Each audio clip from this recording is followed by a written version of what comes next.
All right, so a big win for Atlanta United, a defeat for Inter Miami. Now, a lot of people would say it's just a regular season MLS defeat at the end of May.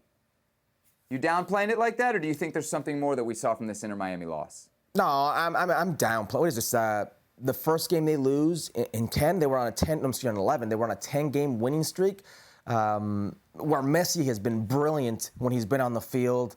They lost this game. Messi continued to be brilliant. This is what they did. What we always said last season, in the beginning of this season, what happened to Inter Miami, that if they played with fire, they would get burned, finally happened.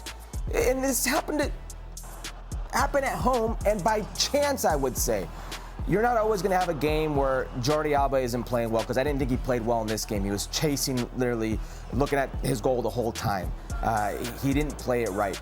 Messi, even though he was brilliant with the goal, wasn't all too much involved at times. And he squandered a chance in the first half that could have changed things if they have a goal advantage and with the possession-based football that they play. Suarez wasn't sharp. Redondo was back,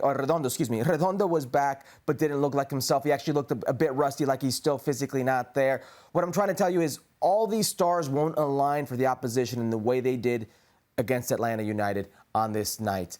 I will chalk it up as a loss, as a bad performance and nothing else. Luckily for Inter Miami, they've given themselves a cushion because we know that Messi and Suarez will be leaving for Copa America. That's about 7 to 8 games that they will miss for Inter Miami. And then comes Leagues Cup and the final stretch down there. So we know they've given themselves a good cushion. They're still first place in the East thanks to Cincinnati losing. So that doesn't worry me. I will chalk this up as a bad night. So next up for Inter Miami, they got St. Louis. That's probably Messi's last game before going off with Argentina in Copa America. Then he's going to miss 5 or 6. You'd like to rack up a few more points before he officially leaves, so you've got that cushion atop the Eastern Conference. But to your point, they are still first. Maybe not on points per game, but they're chilling up there at the top of the Eastern table. Not a bad spot to be. To me, there's a little something here. It's not necessarily about Messi and the fact that they lost with him scoring her. It's about how bad that defense looked. And you said it in the highlight, man. There's a couple plays. I'm not sitting here like I'm a tactical genius. I know a whole lot about coaching. But those were gaping holes. There is nobody stepping up to the Atlanta players. I'm sure that's something that can be worked on. But if that's going to be anywhere in the possibility of what we might see from Inter Miami when they get to the playoffs, there will be better teams, Herc. This Atlanta United team is not one of the best teams. Forget in MLS, even in the Eastern Conference right now, they're bad. They're below middle of the table. If this team is capable of doing that much damage to you as Inter Miami at home when you're well rested, I do worry a little bit about that defense come playoff time. You got time to fix it, Herc, but that was very, very poor defending from Inter Miami last night. I mean, when have we not said this? Inter Miami's a team that prioritizes going forward.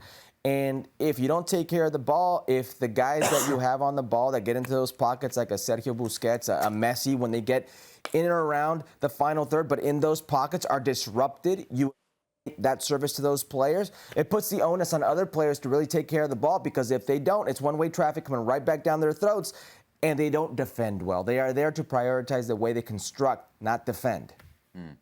Hadn't lost yet, Inter Miami against MLS opposition so far this year. A first taste of defeat at home, 3-1 against a very game Atlanta United side.